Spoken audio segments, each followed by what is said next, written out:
Hello, hello. Welcome to our second panel. Take off my stage pass.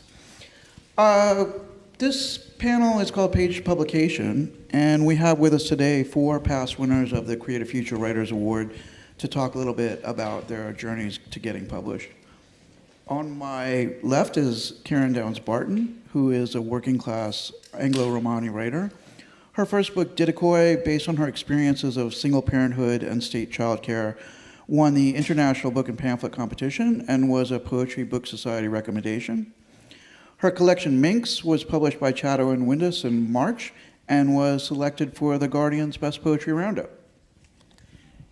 And next to Karen is Iqbal Hussain, whose debut novel, Northern Boy, was published by Unbound Firsts.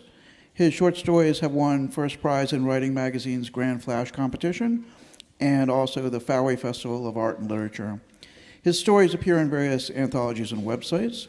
Iqbal was a recipient of the inaugural London Writers' Awards 2018, and his first children's book will be published next year. And he recently won the World of Interiors Writing Prize. You can ask him about that, because I don't really know what it is.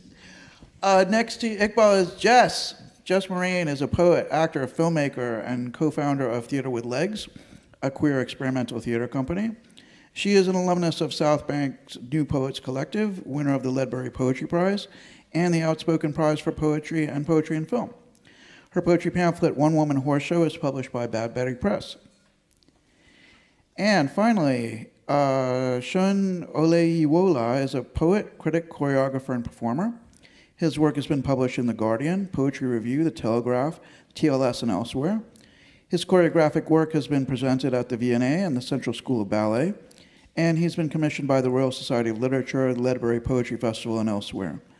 Seun's debut poetry collection, Strange Beach, was recently published by Fitzcarraldo Editions.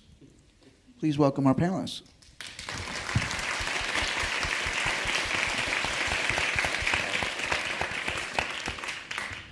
So I thought for a start, maybe if you guys wanted to run down a quick overview of how you got published. Don't all jump in at once. See, this is working. I first got published when I did what you shouldn't do, which is I wrote a poem from the heart and immediately sent it off into the ether. It was late at night, and I was sitting there thinking, oh, I feel so emotional about my own work. And an email came back saying, I love this. Are you dyslexic by any chance? Because I made a few mistakes. And that they were going to publish it. And I thought, rock on. They published it overnight on their website, later in print. And it never stopped. The person who received my email became almost like a mentor to me. He was a fantastic chap. And every time I had a question, I'd go to him and say, oh, I don't think I can quite do this, or what do you suggest? And he was always there to give me an answer. He was just fantastic. And from then on it was, I want to get an education, because unfortunately, if you come from a Romani background, quite often you don't have an education, particularly females. And each time I went to do more qualifications, I met more people who became advocates for me. And I think that was really my journey, putting it out there in a way I shouldn't have done, and then it came to no effect. Hi all. So I had my first book, Northern Boy, came out in last year, and it came out with Unbound, who used to be a crowdfunding publisher, and then they went into administration earlier this year. But that process was slightly around the houses. I first of all found my agent, who I found, I think in 2019 it was, and I found him off the back of a tweet on Twitter, in the old days when it was called Twitter, and in the old days when you had nice people on there, and not when it's turned into the horrible mess it is now. And so he took me on, And I worked with him on Northern Boy, and we shaped it, and we reshaped it, and we worked on various drafts, and then we sent it out on submission. We had lots of interest, but no takers, and that's something that no one tells you, that just because you've written a book, just because you found an agent, that doesn't then mean that it's going to get snapped up. So at that point, I was thinking, oh well, it can go in a drawer. Nothing is wasted in the world of writing. You always learn things. And I was about to move on to something else. And then I spotted a competition run by Unbound at the time, and they were vowing to publish 2 books every year by emerging writers. I sent it off, not expecting anything from it.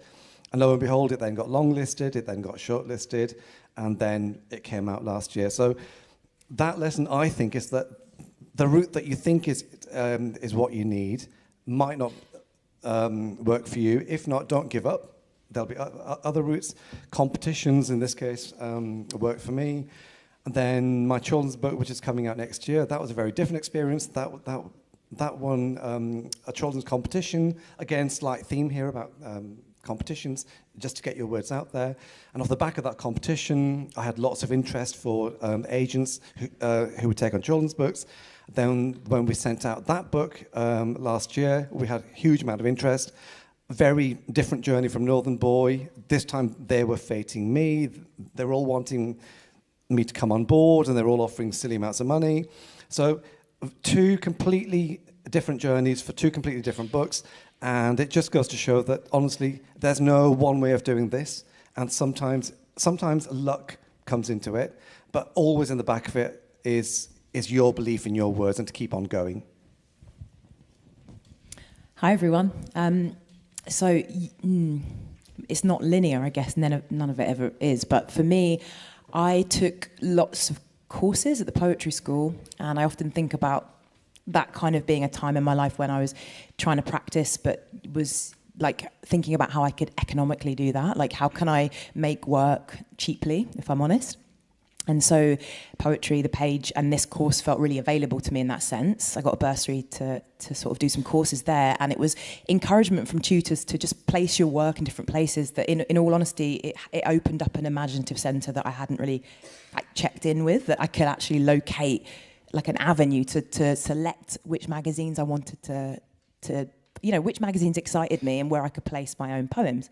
And for ages, I tried to submit, and it felt like a bit blurry. I didn't really know what I was doing. It was like very scattergun. But then once I started reading and being more specific with my own kind of relationship to reading, I started to intentionally find prints and journals that were really speaking to me. And then I kind of, sort of located those to send to. And I remember it all happened then really, really fast. The pandemic felt really key for me because it kind of zoned me into like a very, very streamlined space, like physically, but also emotionally. Like I was in one study, in the same seat, in the same desk, which does feel kind of, for me, particular, because I think that then grounded me. And I got my first poem published in Under the Radar, and that felt like it opened something up. I remember staring at the laptop like, I was in quite a lot of shock. Then once I got published, it felt like I could get published in other places. So I think that first publication was really key. And then I kind of tumbled from there. I then got published in Tentacular, which is an online journal that I'm obsessed with. And then Bad Betty had an anthology opening. So I submitted 3 poems to Field Notes on Survival, which was an anthology that came out, I think it was printed in 2021. And they, luckily for me, they printed 3 of my poems. And that then built up a relationship with Bad Betty, who I'd been fangirling for quite a long time. But it felt really organic in the sense that connection felt, pretty mutual. And then from there, off of the back of that anthology, they encouraged me to keep writing, and they were quite candid about wanting to publish my pamphlet. So that's me really. It kind of happened real slow from 2015 onwards. A lot of confusion, disorientation, and then suddenly it all sort of came together in a more direct way between 2020 and 2021. Good afternoon, everyone. Thanks for being here.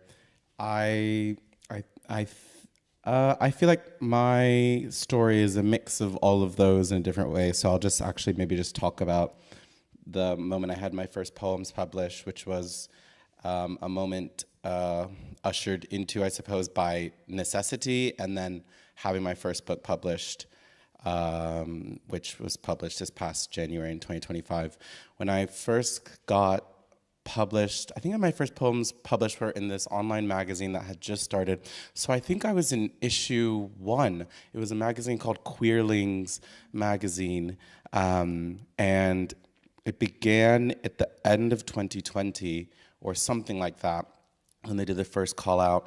And the only reason I actually ended up submitting, I'd been writing poems and I'd kind of sent to some competitions in America that it was, I think, just so obviously hopeless for me to have done that, having only just come into thinking of language in lines, and I'd gotten rejections and some letters to there. But then it got to a point, if you can't tell, I'm American, and I desperately wanted to stay in the country, and so to be able to apply for the visa I wanted to get, it was called the Global Talent Visa, and I wanted to apply as mostly a dancer. I'm also a dancer, but also with a kind of literary lens. So I needed to have proof that I was working as a writer or someone in the literature field.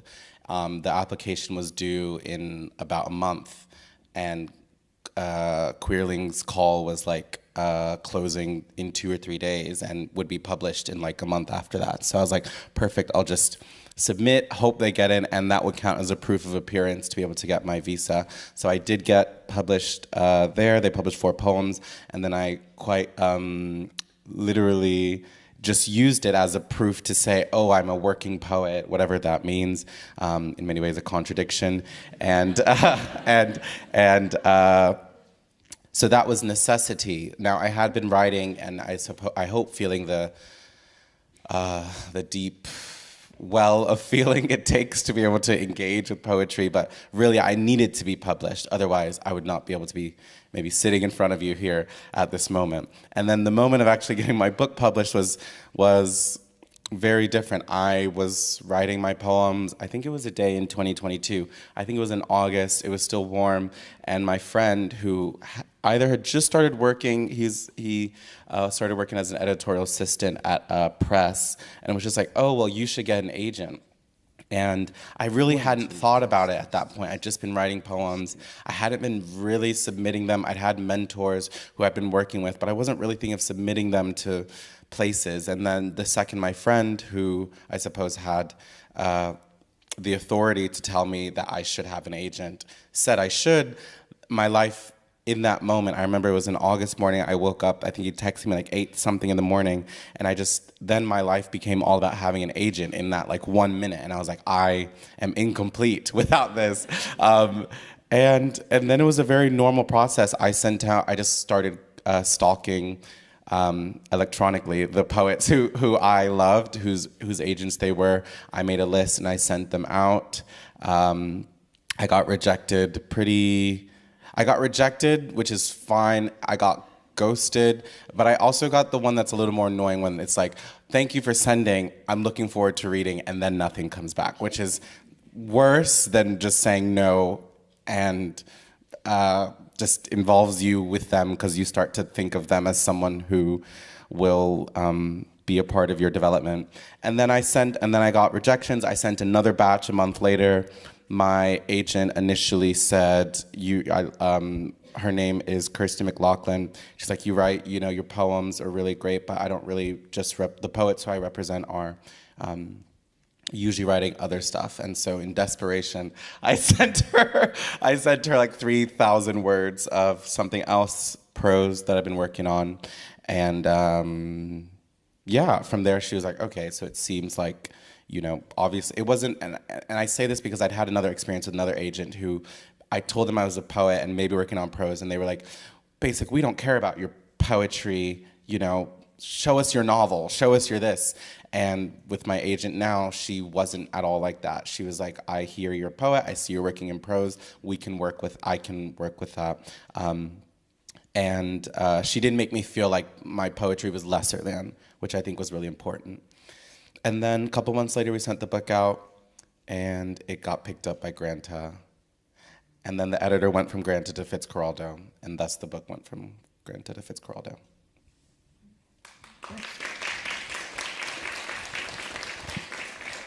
So my next question is, I mean, this was maybe a little bit covered in your journey, but what were the biggest barriers to you as a writer and getting to where you are today, sitting on the stage at the glamorous South Bank Center? I'm going to try this. Oh, this is much better, Mike. I think I alluded to dyslexia, and I think most people would have thought having a problem like that would be a problem. I don't see it as a problem at all.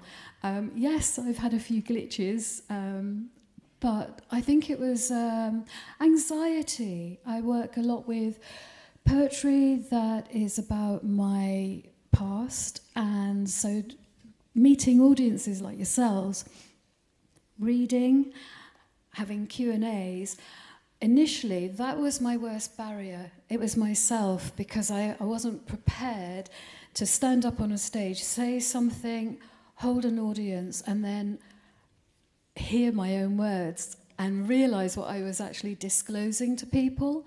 And I think that took a big shock of sort of, oh my God, I've got a whole heap of people in front of me. And I think one of the worst ones, actually you were there, I was doing a book launch, and half my family are my partner's family, and they knew nothing about my past.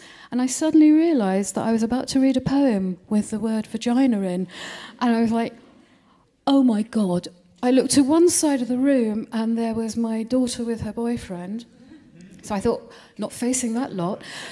Looked the other side, and it was my really lovely nephew, looking all sort of big-eyed at me, and I thought, holy smoke. So I just looked over the top of their heads and sort of just went for it. But I realised at that moment, oh no, I've got to suck it up, and I've got to do this. And we were talking before we came on, and I think the last festival I was at was Edinburgh, and that's huge. And I didn't have a moment of worry. I got up, I sort of chatted, said the word vagina, and just thought, no, I'm owning that word. And I was fine with it. But myself, I think, was my worst barrier to moving forward. So I think if I gave any advice about, if you know that's you really, and you're writing about really personal subjects, I would say, definitely get out to readings and use those words you don't like using as much as you can until they don't mean anything to you. They're there, you know what they mean, but it's like, yeah, I don't mind, I'm disclosing that. It's not just that you're picking this book up and reading it in your own bedroom. I'm out there in front of an audience, so that would have been my worst barrier. I would say for me, it's about identification. So if you don't see yourself in that world of publishing, so if you're Northern, I'm Northern obviously, if you're of Pakistani background, you're working class, you don't find people in that industry on the whole who are from that background. So most agents are white middle class. There's nothing wrong with that, but they do lack an understanding of your experience. So in my first book, nearly all of my character names, for instance, it's a small thing, but it's kind of on your mind. All their names are Muslim names, and then you're thinking, gosh, is a non-Pakistani person going to struggle on this name? Do I have to simplify it? Do I italicize any of the Punjabi words that I'm using in my text?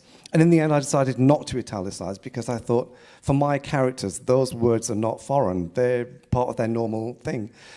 So yeah, if you don't see yourself in that field, it's very daunting because also then your chances are that you haven't grown up in a household where books are common, where you're read to, where people know anyone who works in the industry. You almost certainly won't know anyone else who's an author or who has aspirations of writing.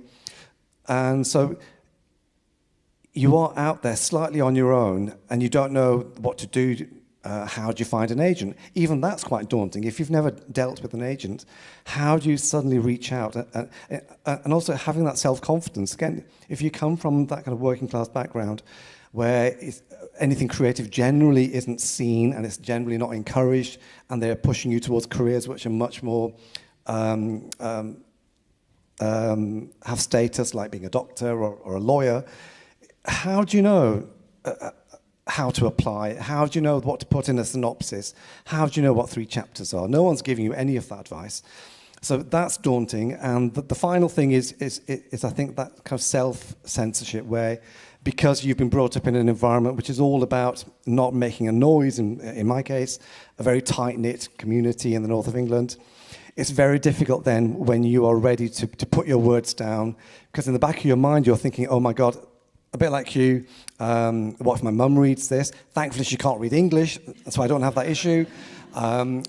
What if siblings read it? What if nephews read it? Blah, blah, blah. What if the whole community reads it? But in the end, you know what? You're writing your book for you. You're not I'm certainly not. I'm not representing anybody else except for me. But if somebody else who's an outsider from any of those communities feels that they identify something in my writing, then that's brilliant. But I'm not a spokesperson, so I can't have that burden, because that would really stop me. So once I'd unshackled all of those cultural handcuffs, it became much easier. And then once I started winning competitions and prizes, and the Creative Future Writers Award was my first big win, the confidence that gives you, it's huge. And also then they will guide you and mentor you and show you how publishing works. So it becomes less scary. So the more you see something, but the more that somebody holds your hand and shows you it, that's a huge part of that journey of making it and breaking into it. And how do you feel about saying vagina on stage? I don't think I've ever said the word, and I'm going to Say start it. now. No, I'm not going to, sorry. Okay. Vagina.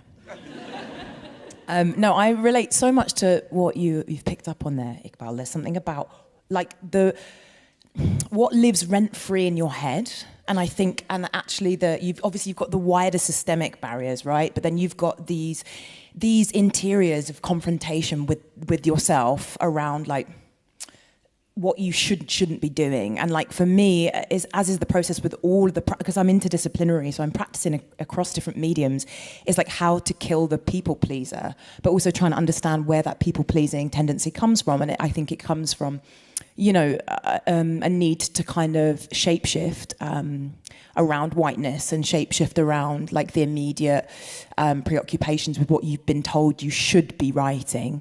And for me, I spent a lot of time like contemplating my relationship to the workshop space, because I think I love and need and thrive in a workshop space. So I was always looking for feedback groups. I love working through stuff in a group collective feeling. Like I feel like I'm on momentum. I can ride that group feeling. But then I was also encountering workshop spaces where I didn't feel comfortable.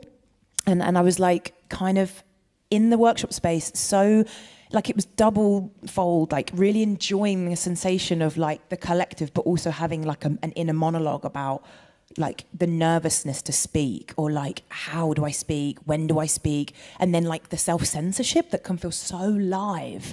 And I think, to be honest, the battle through that was just writing for myself, like ultimately being at one with your vision and your dreams, and not trying to emulate anybody, drawing on those that you're inspired by, and kind of I'm quite obsessive. I don't know if you can tell.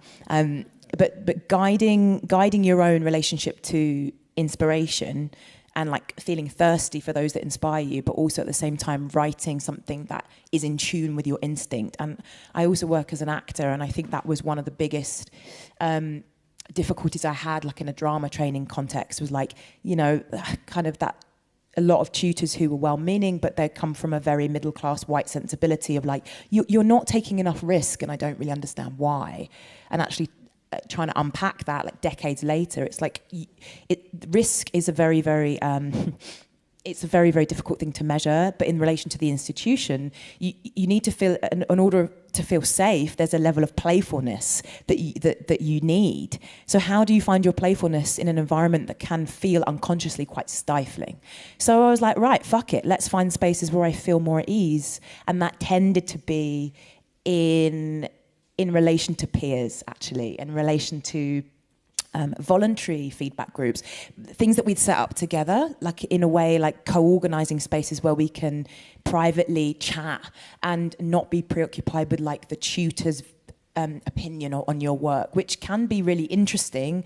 But for me personally, I then start to go down a bit of a rabbit hole of like not feeling necessarily good enough. And then the last note I think I wanted to share was relationship to various neurodivergency and needing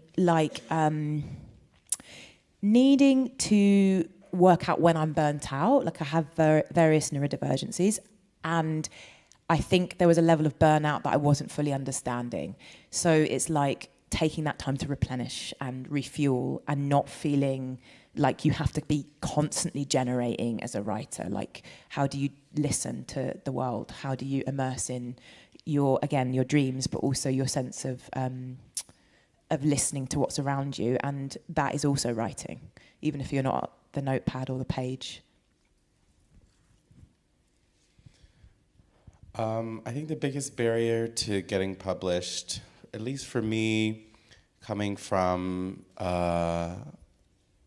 dance background and moving to the UK to do my more dance at the master's level, I think paradoxically the biggest barrier was just thinking about trying to get published too much. And I say that going back to the example that I brought up about the day my life became all about having an agent, was that, of course, I'd conceptually known that maybe I'd wanted an agent, or I'd conceptually known that I'd wanted a book. But until that point where my friend kind of poked the bubble of creative work or fervor that I'd been in with the kind of outsideness of feeling a need to be in the business economic model of publishing, before he poked that with saying you should have an agent, I was just really focused on writing what I thought were the best poems I could write. This would have been the summer 2022. And I guess part of, and I guess I don't want to be as, optimistic as also saying, well, the world will find the good work, because I also don't know if that's true. A certain level of access, connection, networking, gumption, and temerity are needed to just be able to put yourself out there. But I do think in terms of, I'm always going to lean towards that, and hope, maybe perhaps naively, that if you just focus on the quality of the work, then the people, the readers who are meant to find it will find it. It makes me think of one of my favorite poets, Louise Glick, who was the poet laureate of the United States. And historically, the position is so that you make other people come into poetry and come into a knowledge of poetry across the whole country. And she decided, she's like, well, actually, even though I'm essentially America's poet for a year, I don't care about making more people read poetry. I believe the people who are going to find poetry, the people who need poetry, are going to somehow encounter it in their lives, and that will be meaningful to them. So she didn't make her laureateship about trying to graduate people into believing poetry was a necessary power. And I guess maybe there's a parallel there I'm trying to draw with. I guess I have to believe that the people who need, who will find your work are the people who need to have come into contact with it. But at the moment of their contact with it, it does have to be at a place. I mean, you can, and I think what Iqbal was saying, well, once you have an agent, there's also a kind of mentoring process that goes through, and the work changes and becomes stronger. with the knowledge of the people who work in the industry, but also before that moment, I think there's a kind of fidelity I think you're trying to have to yourself to say, is this, and I think this is along the lines of making the work for you, does this work feel like it's representative of some part of my consciousness, which is not necessarily saying, is it autobiographical, or is it personal, or is it lyric, but is it something true coming from me? Because otherwise, if it's full of false starts, or it's full of noise, or it's full of just what you believe should be published, so it's full of fake language that isn't really yours, then when the people who you will encounter at some point do get to that work, they're going to either just feel it is false, it is trite, it is done before, even though that also is a paradox because most literature is done before. If I think that moment of encounter with the person, I don't know, it kind of feels very Judeo-Christian what I'm trying to say. Like there's going to be this moment of epiphany, and they're going to see you, and then your life is going to change. I'm trying to pull that back, but I guess perhaps the spiritual part of me is like, yeah, if you write something good, something that you feel is true, something that you feel is, then the structures around that will align themselves, and perhaps I'm just saying there's a different relationship to needing to be published that, I don't know, I guess this when you feel like you need to, if you start to feel like you need to be published a lot sooner, it feels like it actually takes away the creative drive of making the work that is publishable. Thanks. So I just wanted to ask, maybe we'll combine two questions. What was the greatest help in getting yourself established? And also, if you were going to give writers just starting out, what's the one piece of advice you would give them? I think we've touched on already having groups of people around you that you can bounce ideas off. And I found that really helpful. I did do workshops, and obviously I went and got an education specifically in creative writing because I felt that was my métier. I really wanted to do it. But I think it was those people were my best advocates. They would tell me if there was some opportunity coming up, and I'd tell them if I heard of something. But also they were honest. You know, if you've got a group of people you totally trust and that you can go to, you can say, I'm working on this. You know, I've just literally created a new form in real life. And I went to a friend and said, I think this is new. I really want to run this past you. And I knew that, hey, she wasn't going to nick it. You know, I think a lot of people think, I'm not showing my work to anybody. It doesn't exist in a vacuum. I know that you have a lot of faith in, but people will find it. I'm not quite so full of faith. I think you've got to push it out there. You've got to go to the gigs. You've got to get up. You have to get your face known. If you're going to go and work in a festival anywhere, how will the festival organisers know that you can hold a room, that you can deliver your work, that you can talk about your work, and that you won't crumble? The only reason they'll know that is if they've heard that you've done it before. But it's a catch-22, right? You can't do it and prove it until you've done it. So starting small and working your way up and listening to what people say, not always believing them because not everyone will have your back, but the people that do, trusting them and having that network of people. I think my network, is really second to none. I feel that I can trust them, but I can ask them questions, that they can ask me questions. So having a community of writers, I know it sounds difficult, especially if you're doing things online or you don't live somewhere where there are writers. You can find them. If you're doing workshops, you can find them and you can keep in touch with people personally. And I think that's been my greatest help, and that's what I always advise people to do. Get your face out there, because if you are not, then how do people know you exist? Get your work out there, because if they haven't heard it, how do they know it exists? They're not going to suddenly light upon it on the internet and go, oh my God, this is the best thing going. I looked at your cover and whoa, that's special. I've got to read it. No, they want to hear some of it as well. So no matter how you feel, get your face known, because that's your first way in through that door. Just don't hide yourself under a bushel, really. And who was it that you did that first workshop with, where you found your people? Let me think. God, it is a while back. I've done them with Wayne, and I've done Anthony Anexagaru, who will be here later. I've done some workshops with him. I think I've done workshops with just about everyone at one time or another. I'm one of those people that even when I was doing an MA, I had 3 workshops that I was doing with poetry school that were also going on at the same time, because I just couldn't get enough or have enough punishment. So, yeah, a lot. I'd agree with absolutely everything there. I would say get feedback, be open to feedback. And this isn't feedback from your mum or your brother, because they will generally just say it's wonderful.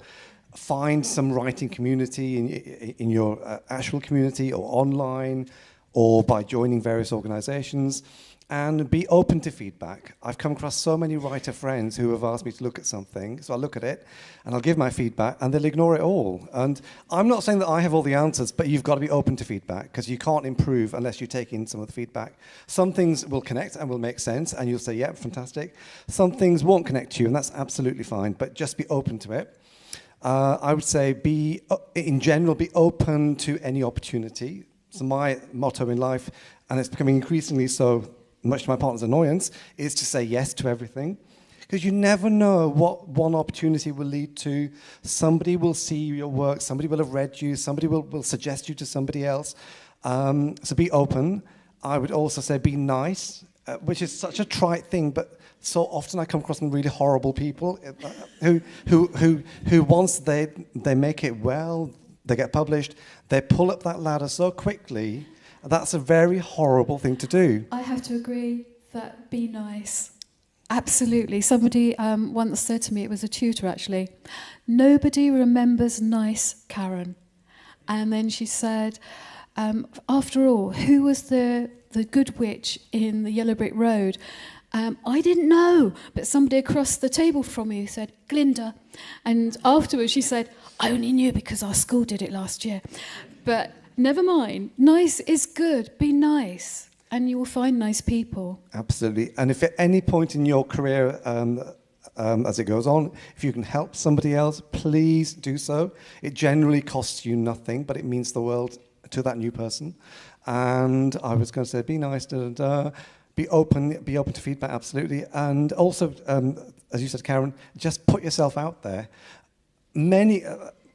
Part of the issue is that so many competitions, especially if you're from a working class background where every penny counts, so many competitions, well-known ones, cost, it's £10 here, £20 there, they all tot up. And that can be you entering a competition versus you having enough food for that week. So, but equally, there are free opportunities. The Creative Future Writers Awards, spread the word, do amazing things. They're the London writing agency, and many other competitions, particularly online, that are either free or have a minimal entrance fee. So don't let the prohibitive cost of a lot of competitions put you off.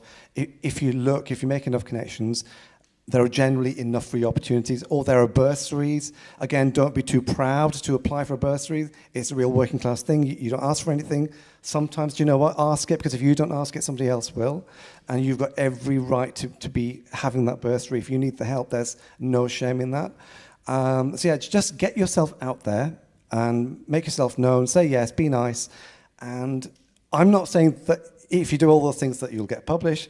Again, I've read some shockingly bad pieces by people who are not taking feedback, so their writing never gets any better. But generally, if you're a writer who wants to be published and you're willing to listen, you're willing to learn, to improve, like we're all improving even now, at some point your moment will come, but the moment might take some time. So you've got to you have to put in legwork. It just doesn't happen overnight. My first book took so many years to get published. My second book got published much easier. As you said, sometimes when you have the first thing published, that makes it slightly easier because people get to know who you are. And I would say never give up. Never. Oh, I feel a bit emotional after that. Yeah, I was thinking about loads of things in those answers, but I think for me it's a mixture of a lot of what's been said. But for me, it's something about being a nuisance, being like punky. And what do I mean by that? Like, do it like there are a million different ways to exercise and experiment. So like what is like that thing? I'm sure all of us here have a thing that we aren't verbalizing that we want to play with, but we're not playing with it. And I'm sometimes I think about the artists that have really made a mark on my psyche. I think a lot about Grace Jones, and like she, at least my perception or what I'm projecting onto Grace Jones is that she does not give a shit. She is doing what she needs to do. She emulated, I think I watched an interview of her describing how she found her like alter ego through the performance or subversion of her stepdad, who was pretty oppressive force in her life. And this reclaiming of this like idea became hers. And that was a small instinct that then turned into her craft and her artistry. So I feel like there's something of like, there's a driver internally, like how that interior that we all have, how can that be actualized in some kind of process? Like if it's not on the page, is it like in the body? Is it through some other, is it through conversation? Is it through sound? Like, and I don't think you have to be a specialist to play. I guess it's just about giving something like a go in a way that is like not narrow. Like how can you do the thing that you've been preoccupied with inside? And then I think also for me there's something around that ecosystem that's been brought up around like your mentors. I think there's something about wherever I can, no matter how much I might feel at capacity, I think if somebody's like the window of like someone asking for my eyes on something or like a thought, I try and give it where I can, because I think it goes in a cyclical nature. Like there are charities, support groups, and mentors who have actively picked me up and like held me. And it's interesting when you were saying like I wouldn't necessarily get feedback from family members. Like lots of my family don't read my poems, but sometimes I'm curious to think like if I were to present this to somebody that, like previous partners have said to me, like, I don't understand your poetry. I'm proud of you for doing it, but I don't understand. And I'm like, that to me is interesting. I want to know what your like emotional experience is. Obviously, you don't want to bombard all of your like partners with your poems like in the morning or whatever. But there is something in that relationship to like whose feedback is what I need right now. I remember one partner, and this is the kind of the last thing that I'll say, but a few years ago I was at a press night that was pretty nerve-wracking for a show that I was in. I was understudying in a show, and I remember feeling quite small in this show. There were like a lot of high-profile actors in this Shakespearean production, and my partner at the time was with me by my side, and she kind of just put her hand in the small of my back to just kind of like help my body sort of open. And that is the gesture that I try and hold with me. It's like, how can I place my own hand at the small of my back, and like also how can we do that in a system with each other collaboratively? Because I think nothing, as somebody said earlier, exists in a silo. So where can we be in an ecosystem that's like fueling collaboration and collective working over like this solo idea or this individualistic idea of like I need to be here and get myself to there, like that can be pretty tiring, I think, or at least that's how I experience that kind of solo. Maybe solo panic is the right phrase. That's the phrase I'm going to pass over to you on. Solo panic. I think just to offer a bit of a clarification on what I said earlier, I don't know. I'm not suggesting that one takes the kind of Dickinsonian approach of just making a bunch of stuff and tucking it into your drawer. But I do think a lot of writers have praise kinks, And by that, I mean that we want to be praised and told that we're good.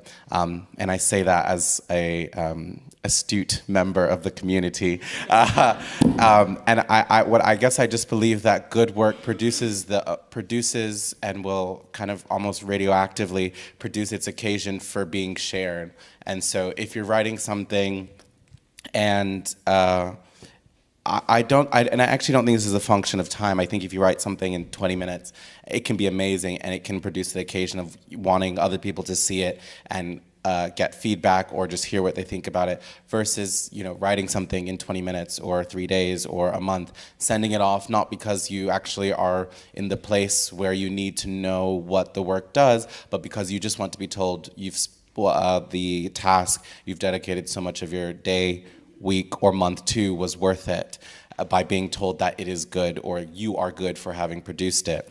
And I think that's just kind of what I mean by I say what I'm like was focused on the work, because I believe that if the work is focused on, it will come to a moment where it has no choice but to be try to now do its work on other people, which is not necessarily the work of being told you are good or a good writer, but perhaps the work of saying this terrified me, or this made me feel very bad, or I felt absolutely elated to be reading this because it connected to me. I would imagine that most writers want that kind of connection and that your work did something to me. And yes, being told you're good and this is beautiful, those do also need to be part of the process because those help you keep going, but they are short-term. They're just like dopamine hits that may keep you going for a little bit, but in the long run are equivalent to like opening your phone and just going to Instagram without thinking about it. That's the clarification. Now on to the next question, which is about advice. I would say maybe just I was in the New Poets Collective with Jess. I worked with some mentors, Anthony and Axoguru, who is I think the one of the greatest and most prolific teachers in everyone has worked with him, and he's a great mentor. And I worked with Camille Rouse and Andre Simons, but amongst that, I only ever took one 10-week poetry class on form and feeling. And beyond that, all my writing and kind of trying to learn about poetry was really just me apprenticing myself to people's work. And I think that's maybe the advice I would say. I think there's this kind of idea that we need to, I think reading widely is good, and maybe because of my critical, I write reviews, I have to read widely, and I just kind of like to be in the know.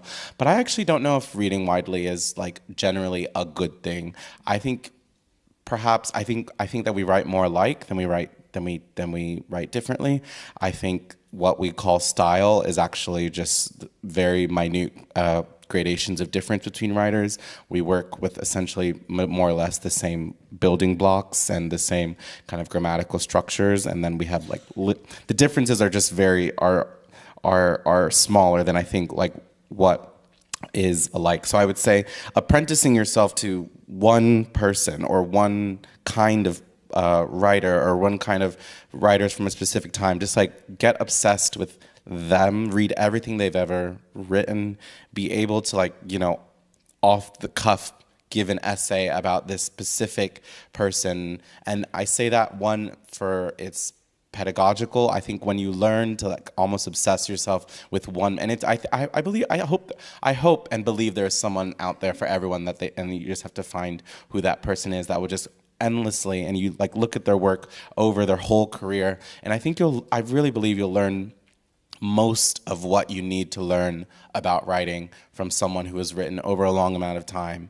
And then you read widely and read other things, and that can give you other tricks and kind of other ideas. But I think apprenticing yourself to someone's work over time, learning what made them change, learning how they changed, learning what they wrote about, whether it's nonfiction or poetry or fiction, I think that actually is what I would offer as a kind of advice to strengthening your work, which will then put you in the position, I think, to be published.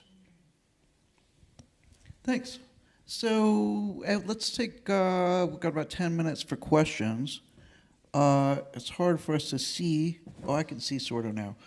Who's got a question? Oh, everybody has a question all at once.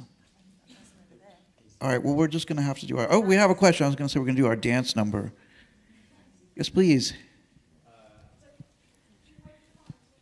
Yeah, can we get in the... Yeah, we'll do that, and then a few rows back. This is a question for the American guy. Sorry, I don't know your name. The final thing you said. Final thing I said. I have an author in mind, and I hate his early work. I think his characters are cardboard and one-dimensional, and I got rid of those books. I thought I'll never read them again. But I like what you said, to read everything he's ever wrote. So do you learn as much by the early mistakes that author made as you do from the later stuff? And I guess what I really want to ask is, how do you analyze that? How do you, when you're reading everything somebody has read, how do you make sense of that journey? How do you apply that to what you want to write? So the question is, when you're reading someone over time, and maybe everything they've written from when they started to when how do you take that? How does that clarify your journey when you were going to be writing yourself? I mean, I think it relates to this idea. I think something we talk about a lot in writing circles is finding your voice, and often voice, I mean, we can't go too much into like how voice is more of like a collective or a cultural and even sometimes like a sociological kind of composite of different facets like time and politics and da-da-da-da-da. But it's to say, I think if you read someone over time and you begin to almost forge your voice against theirs, something begins to happen. If our voice is something that kind of amoebously exists inside us, by continually having to deal with a voice of an other, which we have to do daily anyway with other people, by continuing to avoid and deal with this literary voice, I feel like there's this kind of sifting or battle that begins, not battle, it doesn't need to be violent, but this kind of movement between the thing that exists inside you and the thing you continually put into your head. This is why, people maybe who watch the news all the time, you can kind of see how the novels have become almost like, representations of journalism and very short, kind of clippy sentences. You've taken a lot of news, you'll write in a kind of media way. If you take a lot of poetry, your language might be a little bit more Baroque than everyone else's.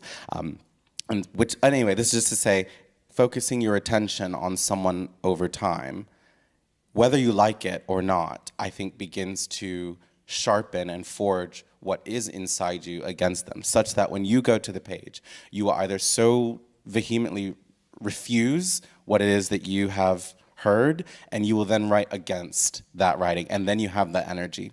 Or if it's something you've really liked, you will imbibe it, and then you will also try to just copy it, which I think coming from a dance background, I really don't fear copying. Being a dancer, the highest aspiration is to look like your teachers or to look like the choreographers who taught you movement. And I think in writers, I think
Yeah, I would agree. agree with that. Can we get the question towards the back, and then this gentleman in front, and then that's probably we'll see what we have time for. Thank you. Thank you so much for the panel. It has been very helpful. I have this question especially for Jess and Seun, because you said that you both work across medium and are interdisciplinary artists. How do you choose which project to work on? Do you also write both prose and poetry at the same time? Do you still work on your theater, film project at the same time as your poetry? Or like, yeah, how do you structure your day, your months, or your year to what to work on? Thank you. Yeah, that's a really good question, and I think there's something about being interdisciplinary intentionally, and then it also being a byproduct of like, I don't want to use the word hustle, but that's the one available to me right now, because it is also, if you're not from a background where you have like, I suppose like as much safety net, then you're having to jump. Well, at least in my experience, I had to jump medians in order to make money. I think for me, I think Wanda Coleman speaks about this a little bit in a recent interview I found on YouTube. It's really good if anyone gets a chance to watch it. I think it was with the LA Review. She talks about like writing into the like the edges and finding time to write was often around like the multiple jobs she was spanning. But I think there is something in that, because it goes back to that burnout I was talking about. Like sometimes it's really difficult to actually have any emotional energy to find the writing or find your heart space to do that. But then I think it's like retrieving a sense of like reframing what it is that you're writing, or reframing an idea of what it is to write, because sometimes I might formulate a whole series of poems in my head, and that is like no less than speaking it or putting it out there into the world, onto the page. But I think it's also working out in a way like what is economical to you, and where you feel at your, in a really like boring way, I'm better in the morning, so I'm just gonna enjoy that window of time. Like if I struggle with, I'm like you, Karen, I'm also dyslexic, so there's a fear of like the book. Okay, so I read out loud 1 page a night. I'm still a reader if I read 1 page a night. So it's like, what can you snatch in that feeling of scarcity, but that also feels like it's yours? And the last thing I should say is, we're always juggling life. Like all of us have a million things going on. Some of us might be carers. Many of us in the room will be parents, or we've got preoccupations with lots of other stuff that we're having to hold. But I think it's like returning to your pleasure.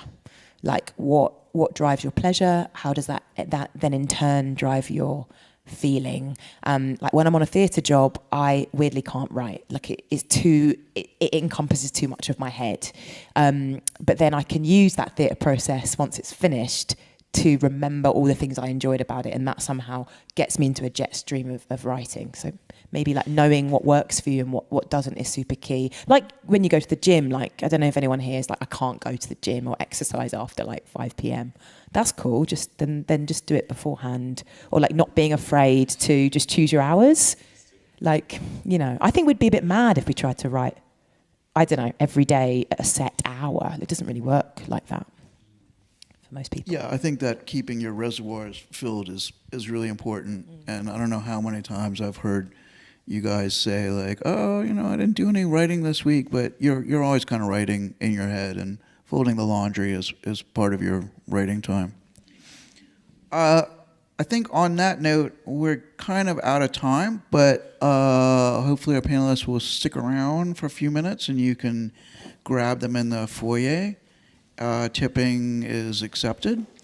And thank you very much. So we'll be back in half an hour with the Poetry Publishers.